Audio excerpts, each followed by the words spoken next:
Hello friends, welcome to export import learning channel. और आज के सेशन में समझेंगे कि how we can attend the customer complaints. Okay, so this is very important session. Previously we have prepared more session which are also very important. You can go to the playlist and watch. Okay, so the we have prepared the videos regarding the how we can reduce the cost of logistic। इसके अलावा how we can prepare DSR। ठीक है, and ऐसे कई सारे videos हमने बना रखे हैं जो कि काफ़ी इंपॉर्टेंट होते हैं एक स्टूडेंट के पॉइंट ऑफ व्यू से, जो इंपोर्ट एक्सपोर्ट में नॉलेज रखना चाहता हो। इसके अलावा जो इंटरव्यू के लिए प्रिपेयर करना चाहते हो, उसके अलावा और भी जो भी इंपोर्टर एक्सपोर्टर हैं, CHA एजेंट, ठीक है, सबके लिए काफ़ी इंपॉर्टेंट है ये सेशन। सो आप प्लेलिस्ट में जाके वन बाय वन सेशन को देख सकते हैं, जिससे आपको इसका काफ़ी बेनिफिट मिलेगा। तो टुडे हमारा जो है पढ़ने का, वो है attending the customer complaint. This is very important session. Okay, so किस टाइप की कंप्लेंट आ सकती है हमारे पास? जस्ट लाइक ये just we are going to export the goods. Okay, तो क्या होगा क्या कि जब हम गुड्स एक्सपोर्ट करते हैं, हमारे कस्टमर तक जाते हैं, जो एक्चुअल में जब कस्टमर को कार्गो मिलता है तो वो किस टाइप से मिलता है, क्या क्या, अगर उसमें कुछ प्रॉब्लम है तो वो हमें बताता है। तो वो फैक्टर्स हम देख लेते हैं। जैसे शॉर्ट कार्गो रिसीव, जैसे हमने कोई शिपमेंट भेजी और उसमें कुछ पार्ट्स उसको मिसिंग मिला, तो in that case what we do, the जो भी हमने यहाँ से डिस्पैच किया, चेक किया, वेरीफाई किया, even our customer saying that we receive short cargo, then we have to export. We don't have any other option to convince the customer. Okay, so क्या करेंगे हम? जैसे हमने गुड्स डिस्पोज किए थे, उसमें जैसे बाइक हमने भेजी, उसमें बाइक का कोई ग्लास है, साइड ग्लास उसको नहीं मिला है, वो बोला कि हमें नहीं मिला, तो then what we do, we will export this missing part through air। ठीक है, तो ये आपका सोल्यूशन होगा यहाँ पे कि आपने उस कार्गो को फिर से डिस्पैच किया एयर के थ्रू, ताकि वो उसको मिल पाए। तो इम्पोर्टेंट चीज़ क्या है? इम्पोर्टेंट चीज़ इज दैट कि we should not face such problem. So हमें अपनी पैकिंग टीम को बताना होगा कि प्रॉपरली चेक एंड वेरीफाई करें, और जो भी आप डिस्पैच करो, चेक करने के बाद दूसरे से वेरीफाई करवा लें, सो दैट कि ऐसी प्रॉब्लम ना आए। तो यहाँ पे अटेंडिंग कस्टमर कंप्लेंट की अगर बात करें, तो हमें कंप्लेंट ये जो होगी कैसे सोल्व करनी होगी?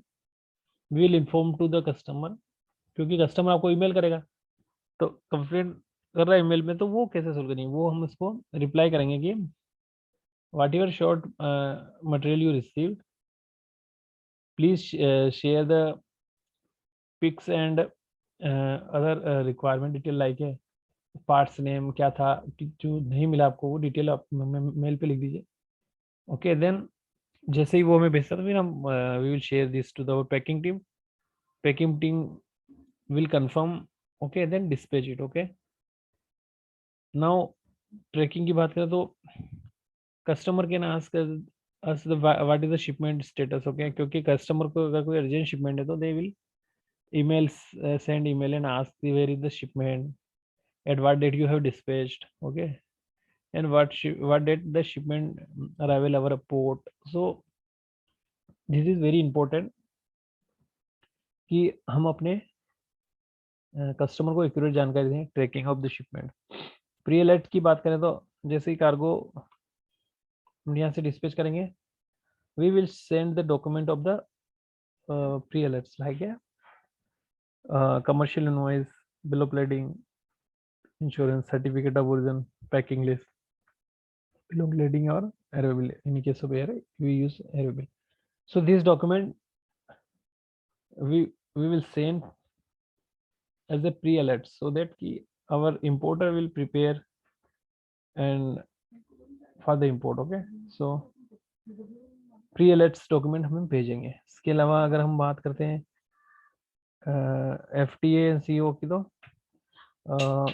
उसमें FTA और CO बनाने के लिए, जैसे जो स्पेसिफिक कंट्री है वहाँ पे हम एक्सपोर्ट कर रहे हैं, तो इन दैट केस जैसे ही हमने ऐसे गुड्स एक्सपोर्ट करने का हमें ऑर्डर आया, तो हम क्या करेंगे? उससे before exporting the good, we will ask him, there is a special requirement of that particular country, like a free trade area certificate or certificate of origin that can be save the duty at the time of import.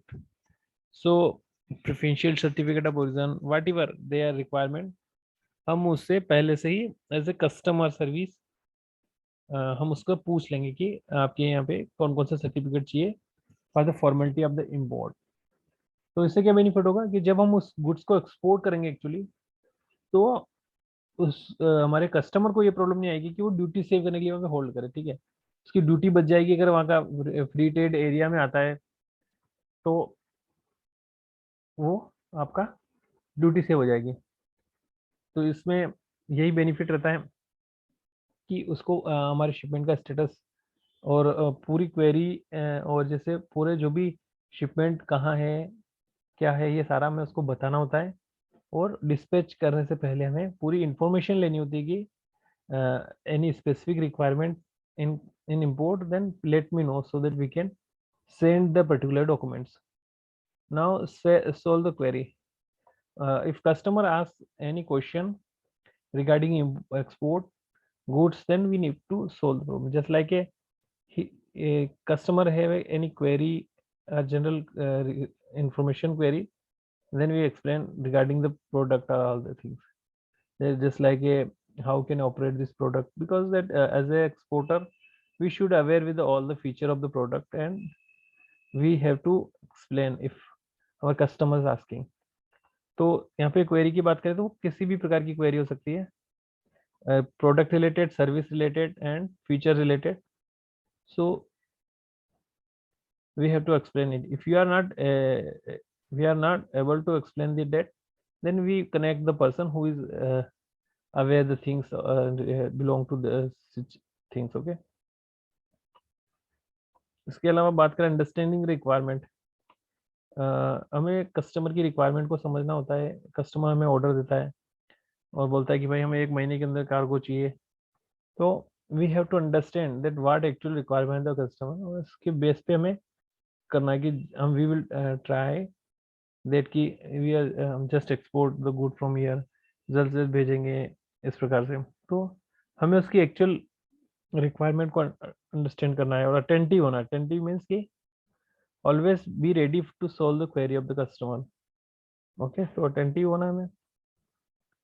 Shipment status उसको बताना है, तो वो हमें बता दिया कि कब रेल आउट हुआ, कब सेल आउट, बड़ी शिपमेंट है तो कब लगेगी, सो दैट कि he prepare himself for the import. So these are the important factor, and we will try to bring more such factors so that you will aware and attend the customer complaints. Okay, so guys, today in this session we have understand what is the points we need to keep in mind while attending the customer care, and which can be affect our business. Okay, so guys, thank you for watching the session. Have a nice day.